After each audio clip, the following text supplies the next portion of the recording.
When my husband, Shen Che, placed the memorial requesting the imperial decree before me, his tone was gentle to the point of cruelty.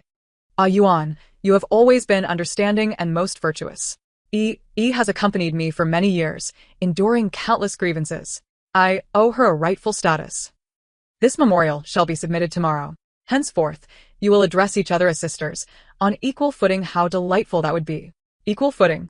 As the legitimate daughter of the Duke of the State and the niece of the reigning Empress, I am to be on par with a mere concubine of little standing? I gazed at his face, tinged with a smirk of satisfaction from having his desires fulfilled after 3 years of support and sacrifice. It had ultimately gone to waste. I shed no tears and made no outcry. I merely lifted my teacup, gently blowing on the froth, and responded softly. Very well, Shin Che, do you believe this is your triumph with Lu Yi? No. This is my gift to you, as well as to the Shun Familia carefully chosen grave. Wait, the imperial edict will come, but it shall not be the decree you envision. 1. Shin Che's compliant demeanor evidently pleased him greatly. The pride in his eyes nearly overflowed. Ah Yuan, I always knew you understood me best. He reached out as if to grasp my hand in a show of intimacy. I held my teacup, subtly evading his touch. His hand froze midair, embarrassment flickering across his face, soon replaced by a surge of joy. He assumed I was merely sulking, a trifling matter. After all, in his eyes, Guji Yuan was the epitome of a noble woman, deeply ingrained in her lineage. Individuals like us place utmost importance on propriety and the greater good. As long as he provided an opportunity, I would acquiesce and continue to be his poised and understanding Duchess of Yongning. He never considered that grace and propriety were meant to uphold those worthy of it. And he had long since ceased to be deserving. Vil comfort Yi. She is gentle by nature, and you shall have to bear more for her in the future as her elder sister. He spoke to himself, already envisioning a harmonious future of sisterly affection. I lowered my eyelids, my long lashes concealing all emotions within my gaze. Indeed, my lord speaks wisely. My voice was soft and steady, betraying not a hint of turmoil. This calmness momentarily startled Shin Che. Perhaps he wished to witness my hysterics, my lamentations, a display of despair. Only then could his choice of Lu Yi be validated and Yi's docility be accentuated. Alas, I disappointed him. Outside, the sound of light footsteps approached, accompanied by a faint, elusive fragrance. It was Lu Yi. She must have timed her arrival to await sharing in her victory. Indeed, the beaded curtain chimed lightly as Lu Yi, clad in a pristine white gown, entered with the grace of a willow swaying in the breeze. Upon seeing the memorial on the table, her eyes instantly turned red, gazing at Shin Che with gratitude and adoration. My lord, her voice choked, as if she had received a monumental favor. Then, she turned to me, timidly preparing to pay her respects. Sister Yi, I raised my hand to halt her. No need. I stood, my gaze briefly sweeping over her before settling back on Shin Che's face. Since my lord harbors such grand aspirations, I shall certainly support them. However, this duke's residence may not accommodate 2 mistresses. Does my lord wish for me to make way, or does he desire Lu Yi to remain forever a mere concubine of no significance? My words fell like a bucket of cold water upon Shin Che and Lu Yi. Shun Chi's expression darkened in an instant. Ah Yuan, what do you mean by that? Lu Yi's face paled further, her eyes glistening with unshed tears as she looked at me. Sister, I never intended to compete with you for anything. I smiled. That smile did not reach my eyes, cold and distant. Never intended? Then was this memorial solely your lord's idea? If you truly have no desire, you should kneel and beg my lord to retract his decree, rather than putting on this farce of a devoted servant and mistress. Lu Yi was rendered speechless, casting a pleading glance toward Shin Che. Shin Chi's patience finally wore thin. That's enough. Guji Yuan, he exclaimed angrily. I respect you as the mistress of the duke's residence, yet you are so acerbic. What does Yi lack compared to you? She is gentle and considerate, unlike you, who always maintains an air of superiority. I am merely informing you today, not seeking your counsel. The decree is set. I regarded his flustered demeanor, and the final ember of warmth in my heart extinguished. Indeed, an announcement. For the past 3 years, he had climbed from obscurity to the position of Duke of Yongning, leveraging the power of the duke's residence. Now that he had grown strong, he found me, his legitimate wife, a nuisance. Very well. I reiterated the word once more. This time, my calmness was even more pronounced. Since my lord has made up his mind, I shall await the outcome. I turned, no longer casting a glance back at them. Qing Zhu, my personal maid, Qingzhu, entered at my call, devoted solely to me. Miss, I am here. Prepare the carriage, we shall return to the Duke's residence. Understood. Shun Che was taken aback. He did not anticipate my decisive departure. What do you intend to do? Go home to complain, Gu Zhiyuan. Do not forget your status, you are the wife of the Shin family. I paused, turning to look at him as one would a jester. Shun Che, you will soon learn whose wife I truly am.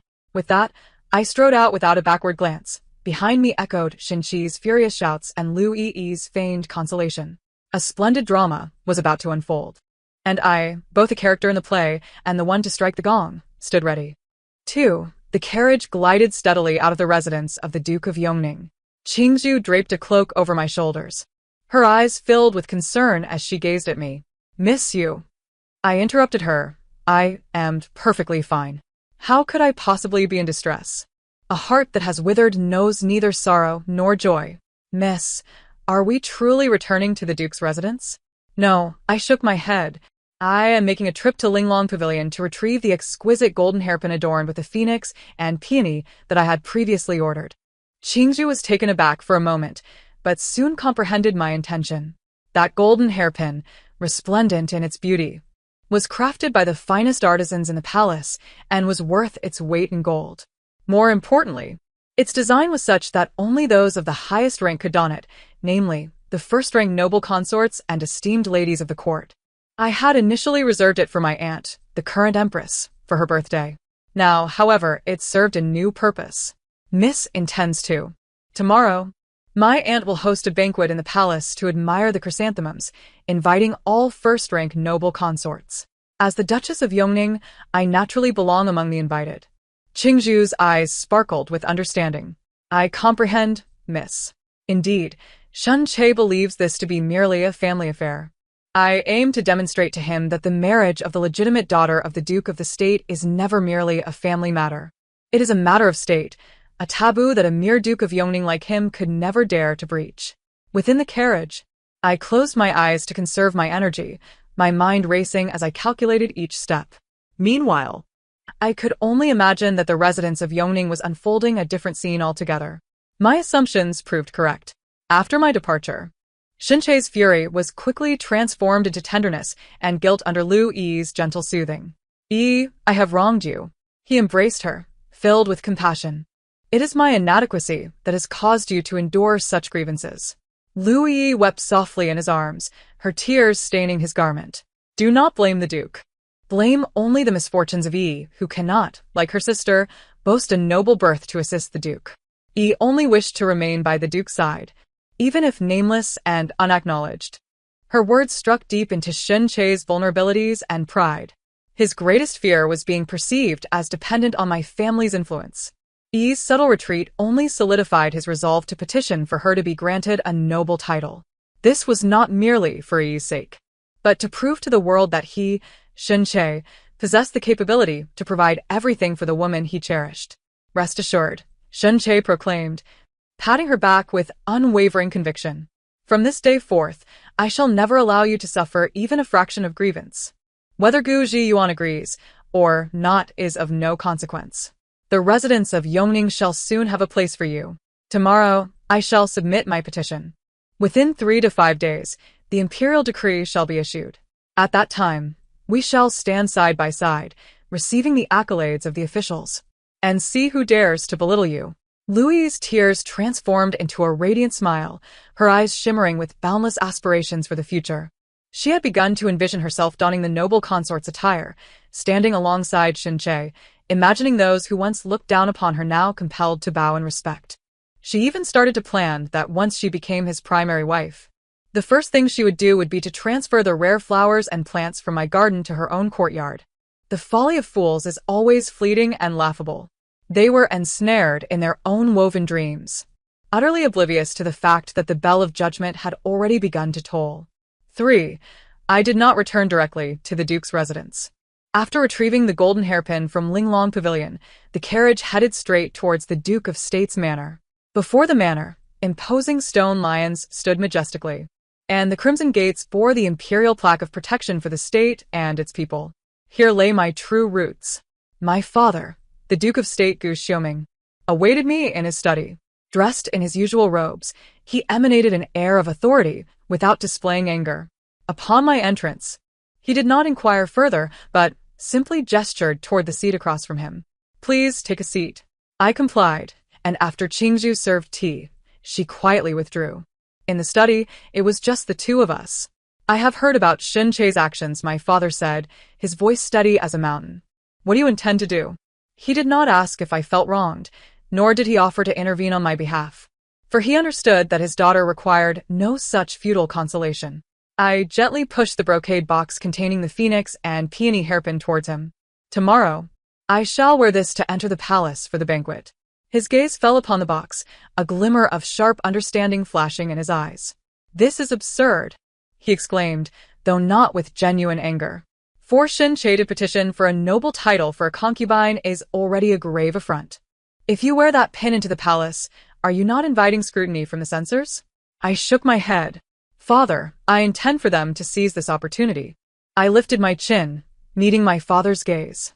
Shin Che's actions, while appearing to be a foolish display of favoring a concubine over a wife, are in truth a blatant provocation against the Duke's manor, against my aunt the Empress, and indeed, against the royal laws.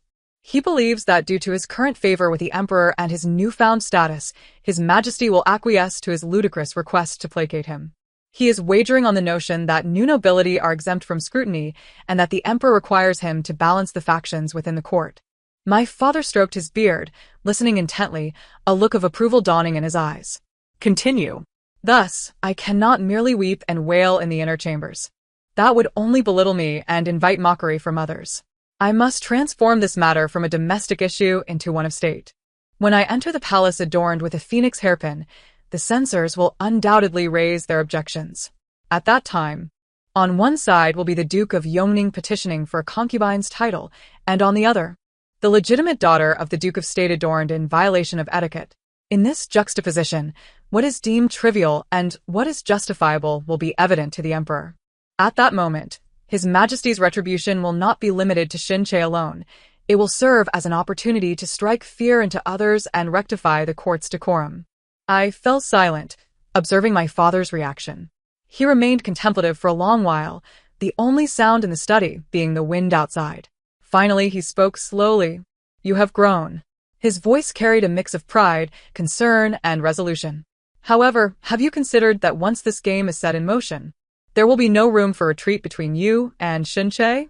"I understand," I replied firmly. From the moment he placed that petition before me, there was no turning back for either of us. My father rose and approached me, gently patting my shoulder. "Good." He uttered a single word. "Go forth and act. The Duke of State will always stand as your support. Tomorrow, I shall personally submit the petition to enter the palace and meet your uncle." "Uncle?" He referred to the current emperor. A warmth spread through my heart, and my eyes grew misty. This was my source of strength. What was Shin Che? What was the Duke of Yongning, in the grand scheme of this game played for the realm? He didn't even qualify as a mere pawn. He was nothing more than a foolish stone set to be sacrificed. For, the following day, as dawn broke, I rose to prepare myself. Qingzhu helped me don the crimson ceremonial robe of a first-rank noble consort, the layers of the skirt unfurling like a blooming peony. My makeup was meticulously applied, my features exquisitely refined. Everything was as it had been for previous banquets in the palace, until the final step. Qingzhu opened the brocade box and reverently placed the resplendent phoenix and peony hairpin in the center of my coiled hair. The wings of the phoenix seemed poised to take flight, its beak clasping a luminous pearl that sparkled brilliantly. In the mirror, my face appeared calm, yet my eyes radiated an unprecedented resolve. The crimson attire, adorned by the exquisite hairpin, exuded a breathtaking beauty, coupled with a sense of resolute determination akin to a burning jade. "Miss, must it truly be this way?" Qingzhu's voice trembled slightly. "Once the bow is drawn, there is no turning back," I replied, rising to straighten my sleeves. "Let us proceed." The carriage from the Duke's residence awaited, and as I stepped out, I did so without alarming anyone. Shin Che was likely still lost in his dreams of shared glory with Lu Yi. The carriage rolled slowly toward the imperial city. Throughout the journey, my heart remained as tranquil as still waters. I was acutely aware that after today, the capital would be engulfed in tumultuous waves. I also comprehended that I would bid a definitive farewell to the past 3 years of what appeared to be a glamorous but was, in truth, a confining marriage. There was no sense of reluctance, only a profound sense of liberation. Before the palace gates, numerous carriages from various noble houses had already come to a halt. Upon sighting my carriage, a few familiar ladies approached to extend their greetings. "Miss Gu, you truly radiate beauty today," remarked the wife of the Minister of Personnel with a smile. "Indeed, this attire accentuates your elegance," the wife of the Minister of War concurred. Their gazes soon fell upon the ostentatiously ornate golden hairpin nestled in my hair. In an instant, all smiles froze upon their faces, and the air seemed to thicken with tension. They were astute women, fully capable of discerning the implications of such a hairpin. Shock, confusion, followed by scrutiny and estrangement ensued. They subtly retreated half a step, creating distance between us. A cold smile crept into my heart. This was precisely the effect I desired. I wanted everyone to see that I, Gu Ziyuan, had succumbed to madness, driven to the brink by my husband, the Duke of Yongning, Shen Che. What might a driven mad daughter of a noble family, a niece of the Empress, do? No one could predict. And this unpredictability was the final straw that would crush Shen Che. I paid no heed to the peculiar glances around me. My spine straightened by the support of the bamboo staff as I strode deliberately towards the imposing palace gates. The guards and the eunuchs checking the entrance were equally taken aback upon noticing the phoenix hairpin adorning my hair. They hesitated, unsure whether to stop me or to let me pass. Ultimately, a somewhat reluctant head eunuch stepped forward. "Madam, his voice trembled.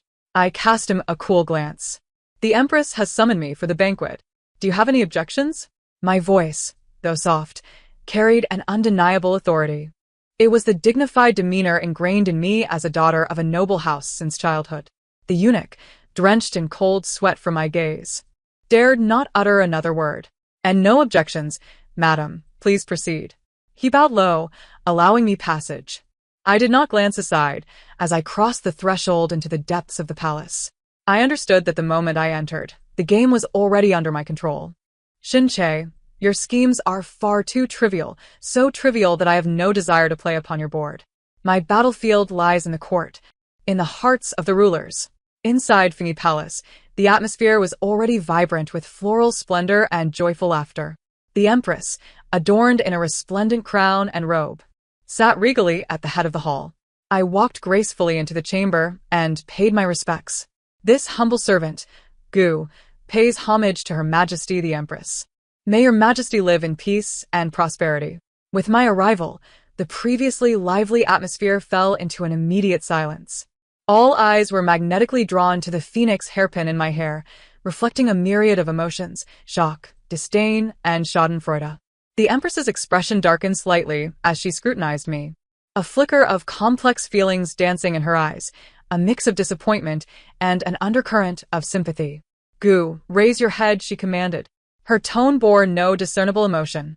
I complied, meeting her gaze with calm resolve. "Do you acknowledge your crime?" Her voice escalated in severity. I straightened my back and responded firmly. "This humble servant acknowledges her transgressions. Then why, knowing your fault, do you willfully persist?" "Impudent Gu, wearing the phoenix hairpin is a breach of protocol. What regard do you hold for the royal dignity?" Before the Empress could speak, the consort, who had long been at odds with the Duke's household, seized the opportunity to attack first. Has the wife of the Duke of Yongning truly lost her senses? Relying on the Duke and the Empress's favor, she has become increasingly audacious. The whispers of the noble women, relishing the spectacle, filled the air. "What a show we have now! She has offended the Empress. Let us see how she weathers the storm." I ignored their murmurs, focusing solely on the Empress. "Your Majesty, I acknowledge my breach of etiquette.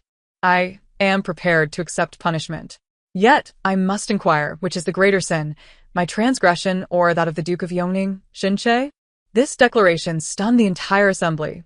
The Empress narrowed her phoenix eyes. What do you mean by that?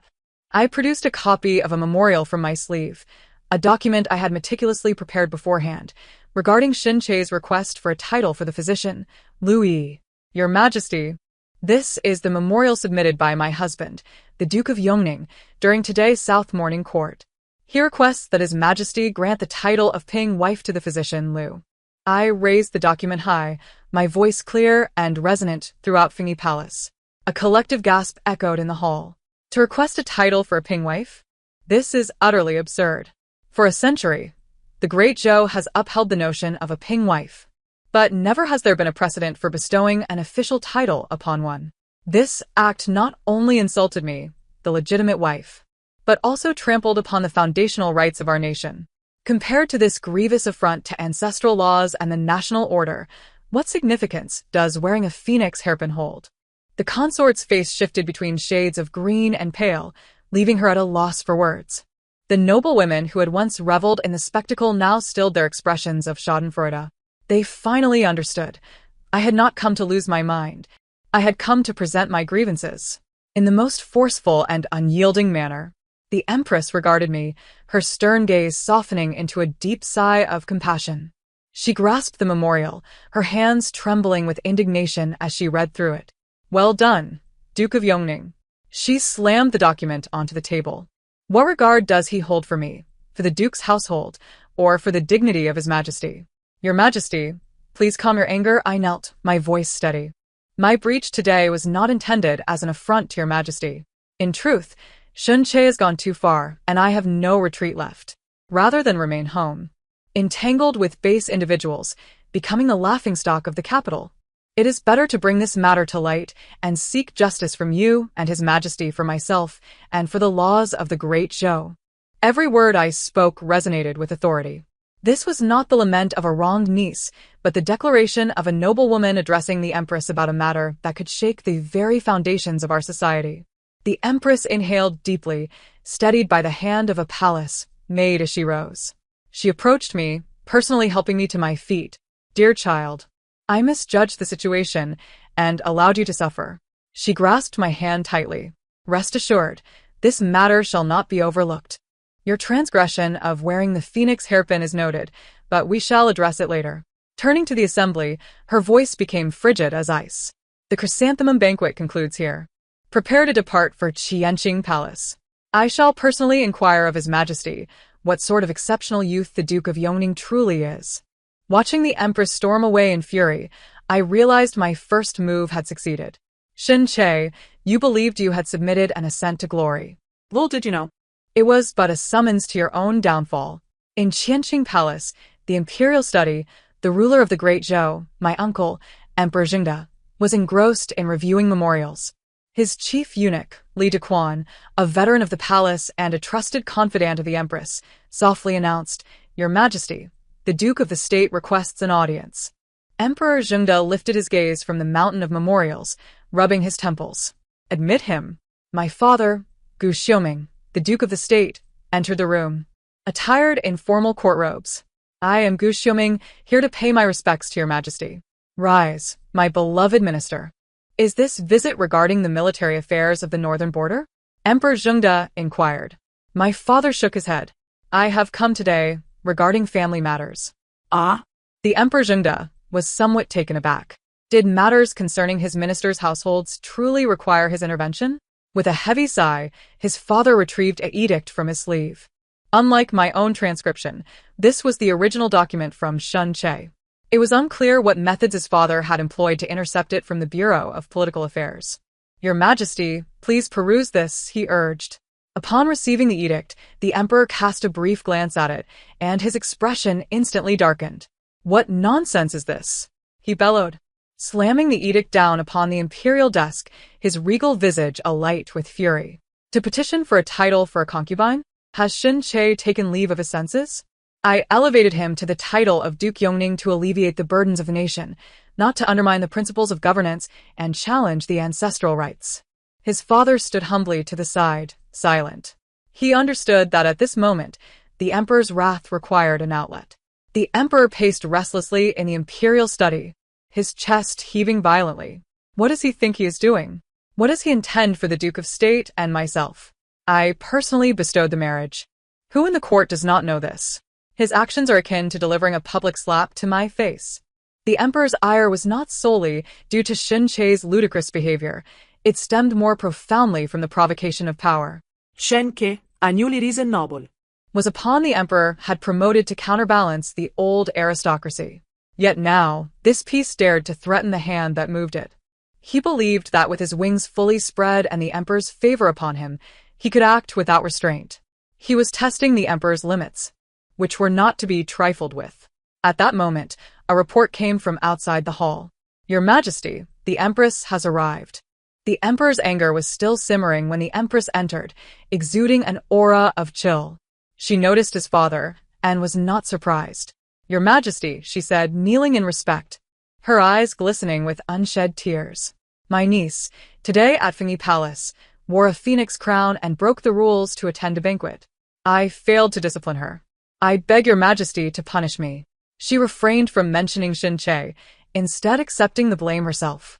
This was a more sophisticated form of pressure. Seeing his beloved wife in distress and recalling the absurd edict, the emperor's fury reached a boiling point. He stepped forward to support the empress. "Zidong, this has nothing to do with you. It is that Shin Che who is utterly shameless and has gone too far." He turned to Li Dequan, his voice cold as ice. Li Dequan, "At your service," came the reply. "Convey my edict. Duke Yongning Shin Che, who indulges his concubine and neglects his wife, is unworthy of his position. He has brought disgrace upon the court with his lax household management. Therefore, I hereby remove him from his position as the chief academic of the Hanlin Academy, impose a year's salary penalty, and confine him for reflection. His petition is utterly absurd and is hereby rejected.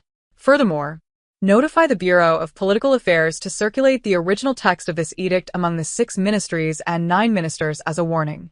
These decrees were already a severe punishment. To strip him of his position as chief academic was to sever Shin Che's path to advancement. A year's salary penalty was a financial blow, while circulating the edict among the ministries was a public humiliation that would leave him unable to hold his head high in the political arena. However, the Empress shook her head. "Your Majesty, is this truly sufficient?" Her voice was soft, yet bore the weight of 1,000 pounds. "That child, Ji Yuan, has a fiery temperament. Shin Che has so insulted her that she has resolved to die. Had I not intervened today, she would have met her end in Fingyi Palace to prove her innocence." Of course, this was an exaggeration, but the emperor believed it, or rather, he wished to believe it. He needed a more compelling reason to resolve this matter decisively, to appease the Duke of State and uphold the dignity of the imperial family. He glanced at the Empress and then at the silent Duke of State. He understood that unless he provided them with a satisfactory resolution, this affair would not come to a close. After a moment of contemplation, a glimmer of determination flickered in the emperor's eyes. Li Dequan, "At your service. Draft another edict. The wife of Duke Yongning, Gu Ji Yuan, hailing from a prestigious family, possesses virtue, eloquence, and grace, and serves as a model for others. Yet her husband's unworthiness has led to her physical and mental exhaustion, which grieves me deeply. I empathize with the suffering of the Gu family and grant her the right to divorce Duke Yongning. Furthermore, since she is no longer a lady of the Duke's household, she shall retain her status as a noblewoman of the Duke of State and be granted the title of Princess Anning, along with a residence in the capital, 1,000 taels of gold, and 100 bolts of silk. Thus it is decreed." At the issuance of this decree, even Li Dequan gasped in astonishment. This was no mere punishment for Shin Che, it was a calculated dismemberment of his very foundation. Granting a divorce meant stripping him of the Duke of State, his greatest support. Bestowing the title of princess conferred upon her an honor that eclipsed that of a duke's wife. The allocation of a residence and wealth allowed her to depart in grandeur, taking with her everything that Shin Che relied upon for his livelihood. How ruthless! How resolute! A satisfied expression finally graced the Empress's face. She exchanged a glance with his father, and both knelt in unison. "Your Majesty is wise. We thank you for your great kindness." Within the imperial study, the dust settled. Meanwhile, at the Duke Yongning's residence, Shin Che and Lu Yi awaited the imperial decree that would elevate them to unprecedented heights. Exiting the palace, I did not return to the Duke's residence, but instead headed directly to the villa my father had prepared for me. It was a 3-compound home located on the quietest street in the capital, elegantly designed and tastefully adorned. Compared to the tumult of the Duke Yongning's residence, this place felt like a true home. Qing Zhu directed the servants to tidy the courtyard and organize the rooms, everything proceeding in an orderly fashion. I sat in the warm pavilion, gazing at the first blooms of the winter plum outside, my heart imbued with an unprecedented tranquility. I knew that the imperial decree would soon reach the Duke's residence. I could almost envision the expressions on Shun Che and Lu Yi's faces upon receiving the news. At this moment, the Duke Yongning's residence was indeed abuzz with joy. Shun Che had already donned a brand new set of the Duke's attire, pacing the hall with barely concealed excitement and anticipation. Lu Yi had also changed into new garments, lightly adorned with makeup, her eyes sparkling with shyness and longing. Nestling beside Shun Che, she softly inquired, "My lord, when do you think the imperial decree will arrive?" Shun Che embraced her confidently, smiling. "Soon, soon. I have already informed the palace eunuchs. As soon as there is news, it will be relayed immediately. His Majesty values me highly. Such a trivial matter will surely be granted. Just wait a little longer, and you will soon be the rightful duchess." Lu Yi buried her head in his chest, contentedly murmuring in agreement. "My lord, once the decree arrives, should we not hold a banquet to invite the ladies of the capital to recognize us?" "Of course." Schenke laughed heartily. "I want everyone to know that you, Lu Yi, are the most beloved woman of Shun Che." They envisioned their future, dreaming of glory. The servants in the residence were equally opportunistic, recognizing Lu Yi's impending rise to power, flocking around her, showering her with flattery. "Congratulations, Madame Lu. Best wishes, Madame Lu." The repeated calls of Madame Lu sent Lu Yi into a euphoric state, lifting her spirits. She had already begun to act as the mistress, asserting herself over household affairs. The courtyard where Gu resides should be tidied up. Those precious flowers and plants ought to be moved to my courtyard, and the keys to the storeroom should be entrusted to me for safekeeping. The steward, an elderly man with a semblance of loyalty, hesitated upon hearing her words. "Madame Lu, this is not in accordance with the rules. The mistress is not yet." "Impudent." Lu Yi immediately scowled. "What did you call me?" "Soon. I will be on equal footing with the mistress. You, a mere servant, dare to question my decisions?" Shun Che watched from the side, not only failing to intervene but rather finding Lu Yi's authoritative demeanor commendable. "Do as he says." He waved his hand, declaring that henceforth, all matters of the residence would be overseen by Yi.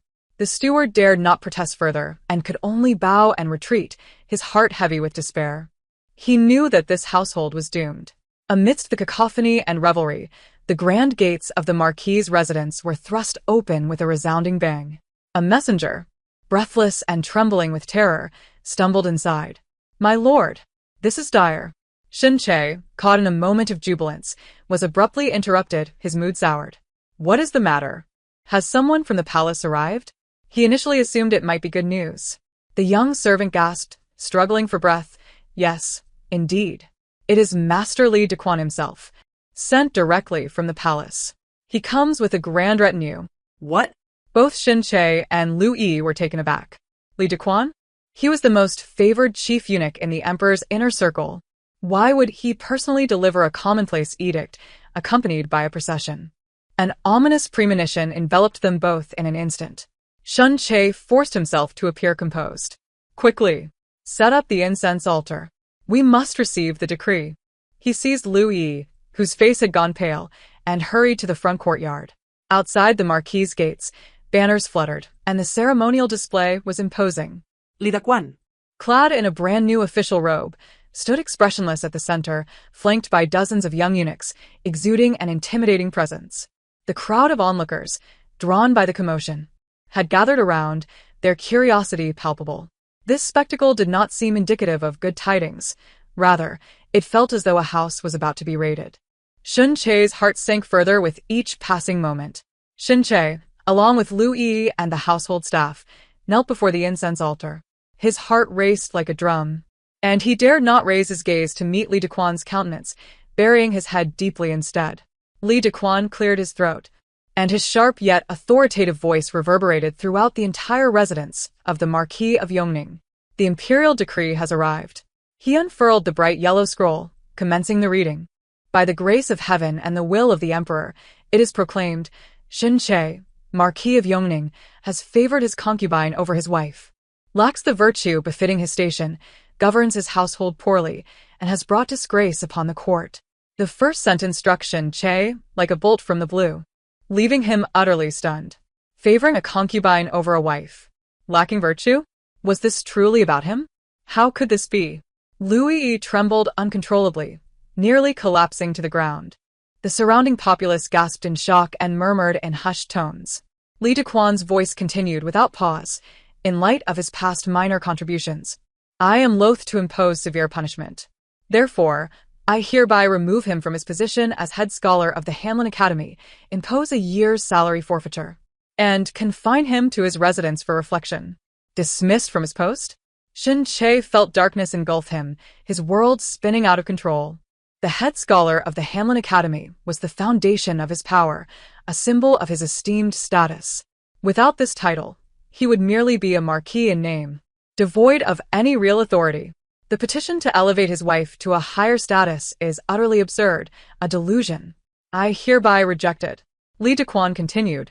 This ludicrous petition shall be disseminated among the 6 ministries and the 9 ministers, serving as a cautionary tale to all officials to avoid emulating such foolish individuals.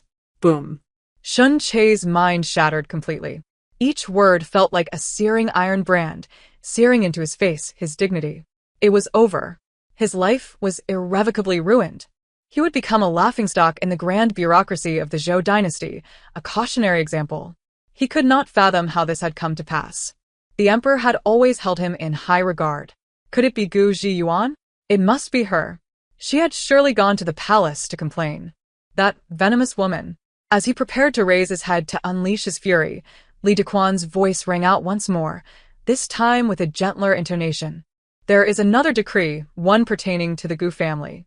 Li Dequan paused, his gaze sweeping meaningfully across the crowd, as if searching for something. However, I do not see her here. He cleared his throat again, adopting a tone markedly different, tinged with respect, as he announced the second decree. By the grace of heaven and the will of the emperor, it is proclaimed, Gu Zhiyuan, the wife of the Marquis of Yongning, hailing from the illustrious household of the Duke of Zhenghua, is a paragon of virtue and grace, worthy of emulation for all women in the realm. Yet, her husband is unworthy and lacks resolve, causing her years of distress and exhaustion. The emperor and the empress have heard of her plight and are deeply sympathetic. To alleviate her suffering and to recognize her virtue, the emperor has deliberated and issued this decree. It is hereby granted that Gu Zhiyuan and Xin Che, Marquis of Yongning, shall be divorced. Divorced? Xin Che's head snapped up, disbelief flooding his eyes. The emperor had permitted their divorce? No. This could not be. He could not lose Gu Zhiyuan. He could not forfeit the support of the Duke of Zhenghua. As he opened his mouth to protest, Li Dequan continued, silencing all objections. Gu Zhiyuan, having severed ties with the Marquis's household, remains a noble woman of the Duke's lineage, which brings me great solace. Therefore, I hereby elevate her to the title of Princess of Anning, granting her 300 households as her fief. Additionally, she shall receive a villa in Jingzhong, 1,000 taels of gold, 100 bolts of imperial silk, and a pair of jade rui. May the Princess of Anning, henceforth, find peace and happiness for all her days. With that, the 2 decrees were complete. A profound silence fell over the front of the Marquis of Yongning's residence, as everyone stood in shock, rendered speechless by this astounding turn of events. The first decree had plummeted Xin Che from the heights of favor into the depths of despair, while the second had elevated his forsaken wife to unprecedented heights of honor. To divorce her and bestow upon her a princely title. What an extraordinary favor. What an unimaginable humiliation. It was as though the emperor was proclaiming to the world, what you Xin Che have discarded is a treasure cherished by both the emperor and the empress. You, Xin Che, are blind to such worth, destroying your own legacy. No, this cannot be real. Lu Yi was the first to break down. With a piercing scream, her eyes rolled back, and she fainted. Xin Che, drained of all strength, collapsed to the ground, his face ashen. He was finished. He was utterly finished. Li Dequan regarded him coldly, rolled up the decree, and handed it to the stunned steward beside him. Marquis Shen, receive your decree. His voice dripped with disdain and mockery. Oh, how careless of us. Li Dequan feigned realization, lightly tapping his mouth with his feather duster. The decree states that Gu Ji Yuan, or rather, Princess of Anning, has already divorced you. This decree, you cannot accept. We must make our way to the villa to personally extend our congratulations to the princess.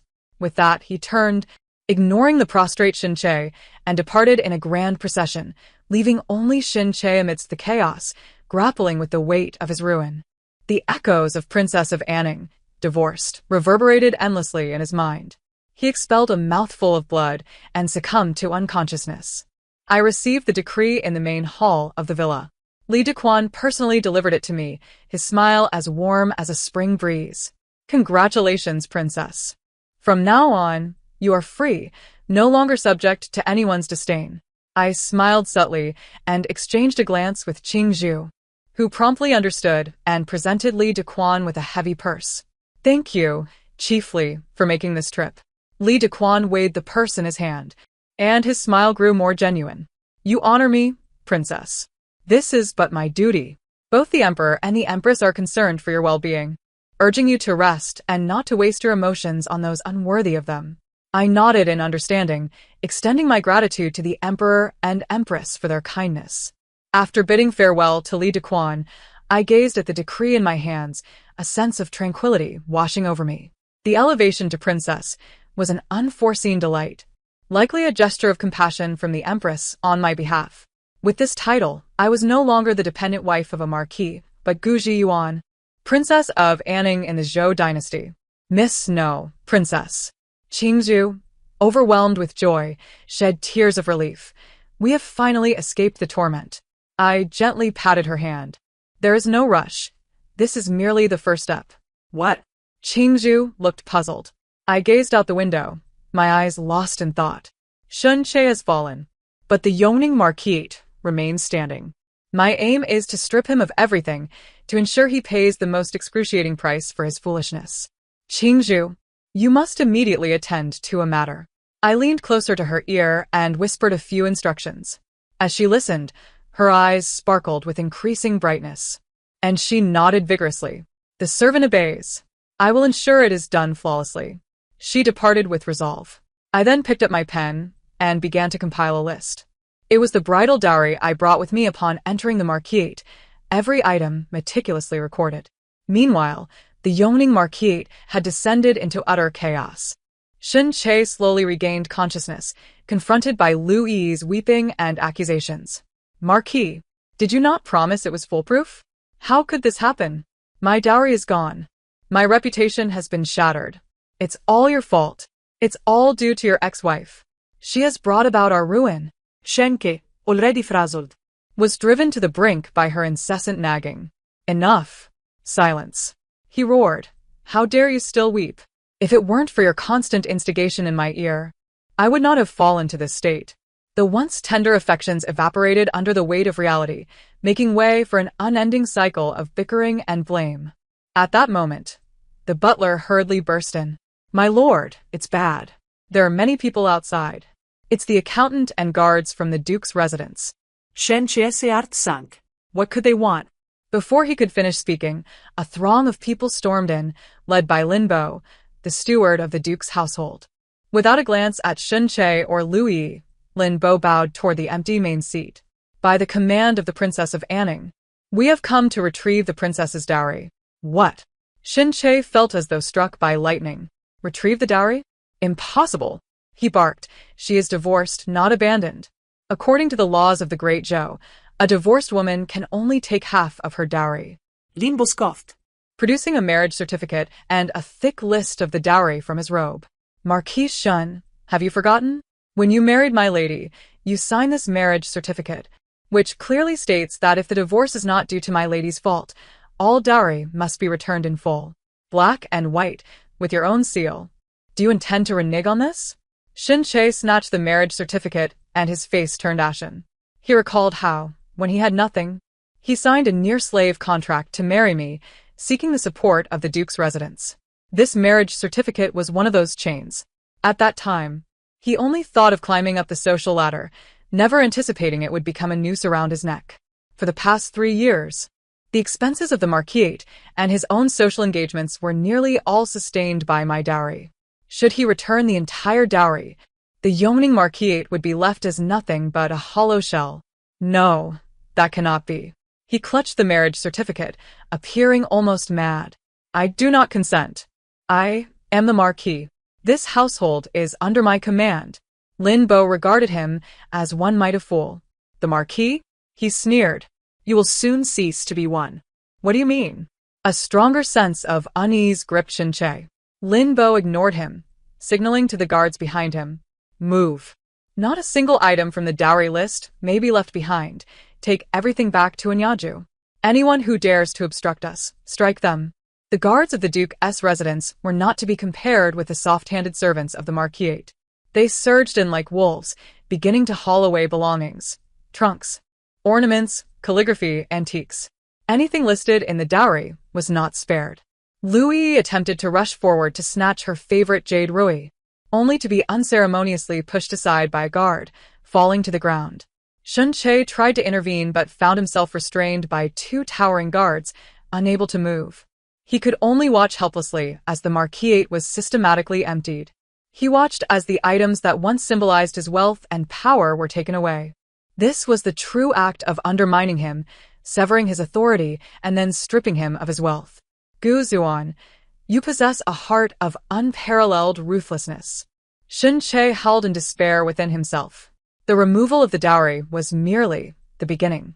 The following day, during the morning court session, the officials of the censorate descended upon him like sharks sensing blood, swarming to present one petition after another to Emperor Jingda. The accusations varied widely. Accusation against Yongning Marquis Shin Che for corrupt practices, embezzling public funds during the flood control efforts in Jiangnan. Accusation against Yongning Marquis Shin Che for forming factions and colluding with the Deputy Minister of Revenue, raising suspicions of misconduct. Accusation against Yongning Marquis Shin Che for living extravagantly and exhibiting moral decay, unworthy of being a marquis. Some of these charges held truth, while others were mere fabrications. Yet, at this moment, the distinction between truth and falsehood mattered little. What was significant was that Shin Che had fallen from grace. He had lost the emperor's favor and the support of the duke's residents. When the walls crumble, everyone pushes. Those who once fawned on him now eagerly sought to distance themselves. Most of these petitions originated from the acquaintances of his father. This was the task Qingzhu had undertaken, to discreetly deliver all the incriminating evidence of Shin Che's misdeeds that I had gathered over the past 3 years to the appropriate parties. Emperor Jingda, upon examining these petitions, wore a grave expression. His disappointment in Shin Che had reached its zenith, and now, witnessing the extent of his transgressions, his anger boiled over. Issue my decree. Yongning Marquis Shin Che, guilty of corruption and moral degradation, is unworthy of the title of marquis. Henceforth, strip him of his marquisate and reduce him to commoner status. All his assets shall be confiscated. Thus decreed. The imperial edict reverberated throughout the capital. This time, it was a definitive judgment. Shin Che, once the exalted Yongning marquis, had overnight been reduced to a destitute commoner.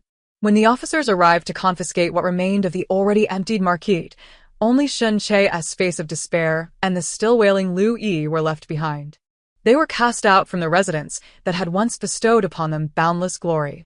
Clad in nothing but a few tattered garments, they possessed nothing more. They were relegated to renting a dilapidated shack on the outskirts of the city. Formerly accustomed to lavish feasts, they now subsisted on meager fare. The once adoring entourage had turned into the disdainful glances and ridicule of neighbors. The stark contrast shattered their mental equilibrium. It is all your fault. If it weren't for you, I would still be the exalted marquis. Shin Che vented all his resentment upon Liu Yi. He began to strike her, devoid of any remnants of past tenderness. Liu Yi was no meek lamb either. Shenke, Are you still a man? If you have the ability, confront Gu Ziyuan instead. What worth is it to strike me? Who is it that once held me in their arms, promising a lifetime of wealth and splendor? and now? You worthless wretch! Within the confines of their shabby abode, they enacted a theatrical brawl. Their once genuine love crumbled under the weight of poverty. They clawed at each other, hurling the most venomous insults imaginable. This farcical dogfight quickly spread through the streets and alleys of the capital, becoming fodder for gossip. Meanwhile, I, the orchestrator of the spectacle, remained calmly in Inyaju, listening to the reports from my servants. I have heard enough. You may leave. I waved my hand, my face betraying not a flicker of emotion. Qingzhu brought me a bowl of bird's nest porridge. Princess, do you not feel a sense of satisfaction upon hearing this? I picked up the spoon and gently stirred the congee in the bowl. Seeking solace? I shook my head. For one on the brink of death, what solace could there be? From the moment he chose to humiliate me, he was already a dead man. All I did was select a fitting end for him. Qingzhu, seemingly understanding, nodded slightly. I gazed out the window. The weather was splendid. My new life had only just commenced, while Xinche and Louise' hell was only beginning. Days passed, one after another. The title of Princess of Anning grew increasingly resounding in the capital. I was no longer that confined lady of the Ho family. I began to manage the shops and estates under my name. The substantial dowry I possessed transformed into liquid capital under my stewardship, money breeding money, profits compounding endlessly. With the wealth I earned, I established a benevolent hall in the outskirts of the capital, providing shelter for homeless orphans and the elderly. I also supported several talented scholars from humble backgrounds, supplying them with ink, paper, and funds for their examinations. My reputation flourished. When people spoke of Princess of Anning, it was no longer due to the sensational divorce case that rocked the capital, but rather because of her kindness, wisdom, and capability. Both the Empress Dowager and my father were greatly pleased. They no longer arranged marriages for me, but allowed me the freedom to pursue my own desires. They understood that after experiencing a failed marriage, I was no longer that little girl who held illusions about love. I was living more authentically, increasingly transparent and empowered. One day, while I was teaching the children at the benevolent hall, an unexpected visitor appeared before me. It was the third prince, King Jing, Xiao Qingjing. Dressed in a blue robe, he was strikingly handsome, with a gentle smile in his eyes. I apologize for disturbing the princess, he said, bowing respectfully. I inclined my head slightly in return. What brings your highness here? I usually maintained a respectful distance from princes, particularly this one, who, despite his seemingly gentle demeanor, possessed profound cunning and was a formidable contender for the position of crown prince. Xiao Qingjing smiled. I merely passed by and heard of the princess's establishment of this benevolent hall. I felt compelled to pay my respects. His gaze fell upon the diligent children, revealing genuine admiration. Your Highness's actions benefit the nation and will be remembered for generations. If His Majesty were aware, he would undoubtedly commend you. I replied lightly. Your Highness is overly flattering. I merely engage in endeavors within my capabilities and do not seek accolades. We exchanged polite yet distant pleasantries. As he turned to leave, he suddenly glanced back, looking deep into my eyes. I have always felt that Xinche is unworthy of you. With that ambiguous remark, he departed. I watched his retreating figure, lost in thought. King Jing. His visit today seemed unlikely to be as simple as a mere passing. However, such matters no longer concerned me. I wished to remain uninvolved in the turmoil of the court and the succession of the throne. I longed only for a life that was tranquil, prosperous, and free. That was my sole pursuit now. Before I knew it, winter arrived, and the first snow of the season graced the capital. I sat in the warm room, gathered around the heater, watching the snowflakes dance outside. Qingzhu entered, reporting, Princess, there is someone at the door claiming to be Xinche, wishing to see you. My hand paused momentarily. Shenke. It had been a long time since I had heard that name. Let him in, I replied calmly. Qingzhu looked surprised but complied. Soon, a ragged, haggard man was brought in. His hair had turned gray, his face weathered, and he stooped, bearing little resemblance to the noble Lord Yongning he once was. Had it not been for the familiar contours of his eyes, I might not have recognized him at all. Upon seeing me, his eyes lit up with fervor. He fell to his knees before me. Yuan, his voice was hoarse, like a broken gong. Yuan, I was wrong. I truly was wrong. As he spoke, he slapped his own face with force. I was blind. I was bewitched. I should not have heeded that vile woman's instigation. Ah Yuan, please forgive me, will you? Let us start anew, shall we? He wept profusely, utterly disheveled. I regarded him quietly, without uttering a word. The man before me felt utterly alien. I could hardly recall why I had married him in the first place. What of Louis? I suddenly inquired. At the mention of Louis, a flash of deep-seated hatred flickered in Shun Che's eyes. That wretched woman. She ran off with a peddler. She even took my last bit of silver with her. She is a calamity. She ruined everything. Upon hearing this, I felt no stirrings of emotion, only a sense of absurdity. Even now, he continued to shift all the blame onto others. He had never truly reflected on his own actions. Ah Yuan, see? Heaven has helped me by taking that vile woman away. He crawled to my feet, attempting to grasp my hem. Let us return to the past, shall we? I swear I will treat you wholeheartedly from now on, and you shall never suffer again. I gently stepped back, evading his touch. I looked at him as one would regard a complete stranger. Shun Che, I called his name. Look at me, and then look at yourself. Do you truly believe we can return to what we once were? He froze. He raised his head, his murky eyes meeting my clear, tranquil gaze. He saw the luxurious fabric of my attire, the exquisite hairpin nestled among my tresses, and the serene, composed expression on my face. Then he glanced at himself. Clad in tatters, filthy, resembling a stray dog. The chasm between us was insurmountable. In that moment, all his illusions were shattered by the harshness of reality. He finally understood that he had lost not only power and wealth, but also the irretrievable Gu Yuan. Despair surged over him like a tidal wave, engulfing him completely. He collapsed to the ground, weeping openly, like a child. Shun Che's cries were piercing and filled with despair, echoing harshly in the tranquil warm room. I did not have him expelled. I simply watched him quietly, witnessing him vent all his regrets, resentments, and despair. After a while, his cries diminished to suppressed sobs. I slowly began to speak. My voice was soft and faint, like the snowflakes drifting outside. Shenke, do you know? When you placed that decree for a divorce before me, my heart had already died.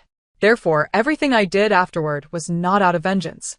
He lifted his tear-streaked face, looking at me in confusion. I merely sought to reclaim what was rightfully mine, my dignity, my family's honor, and the youth I squandered over these 3 years. I have retrieved them, and thus I live well. My future is bright, and my life serene. I gestured towards him. And you, look at where you have ended up. This fate is of your own making.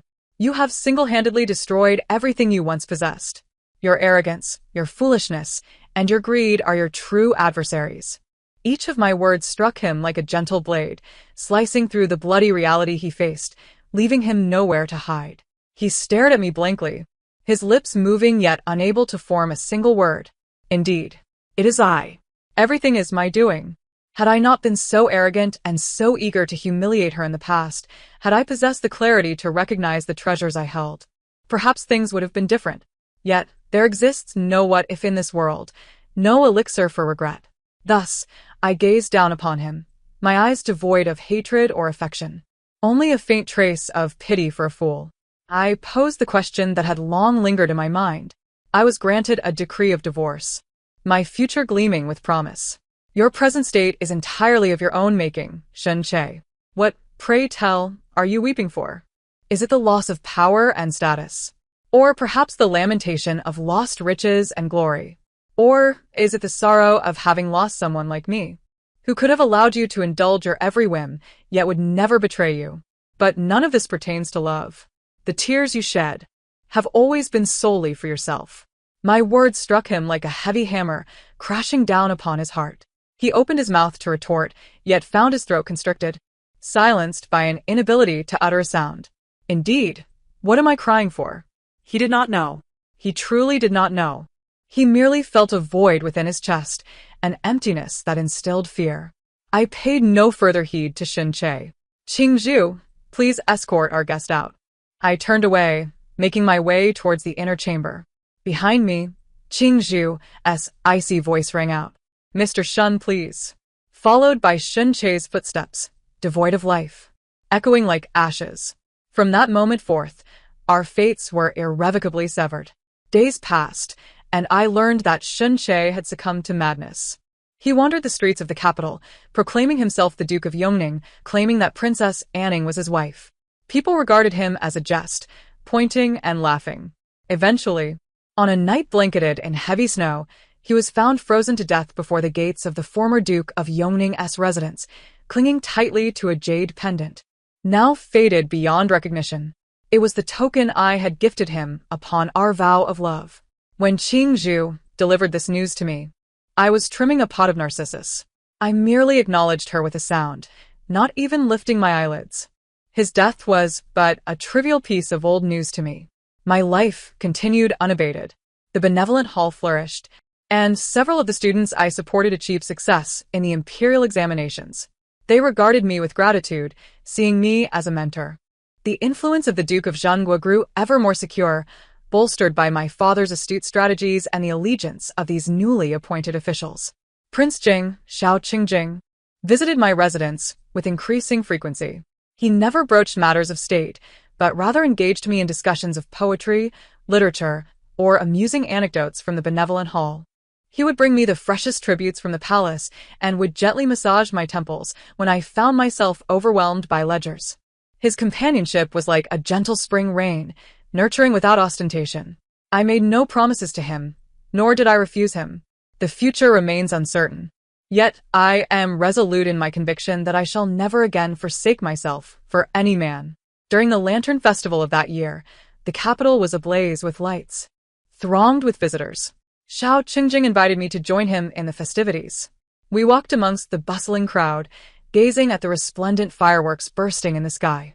Suddenly, he halted, retrieving a hairpin from his bosom. It was not an ornate phoenix pin, but rather a simple yet exquisitely crafted orchid pin of white jade. Its design was unpretentious, yet it exuded elegance. "This is for you," he said earnestly, meeting my gaze. "I know you to be like the orchid, pure and noble. May this pin accompany you through the years, bringing you peace and joy." The brilliance of the fireworks reflected in his eyes, a sight astonishingly bright. I regarded him for a long moment before slowly extending my hand to accept the pin. A genuine smile graced my lips, the first true smile I had offered since my divorce. Life is long, and one will inevitably encounter the wrong people and traverse the wrong paths. Yet, as long as one possesses the courage to start anew and the resolve to sever ties with the past, ahead lies the promise of more beautiful vistas and better companions awaiting. As for those left behind, whether it be hatred, regret, or tears, they are but fleeting clouds, unworthy of mention. You shall weep for your own sorrows, while I shall continue on my path. Our destinies diverge, and finding peace in our separate ways is the finest conclusion. The end. Thank you for listening. If you enjoyed this, please remember to like and subscribe. Until we meet again in the next tale.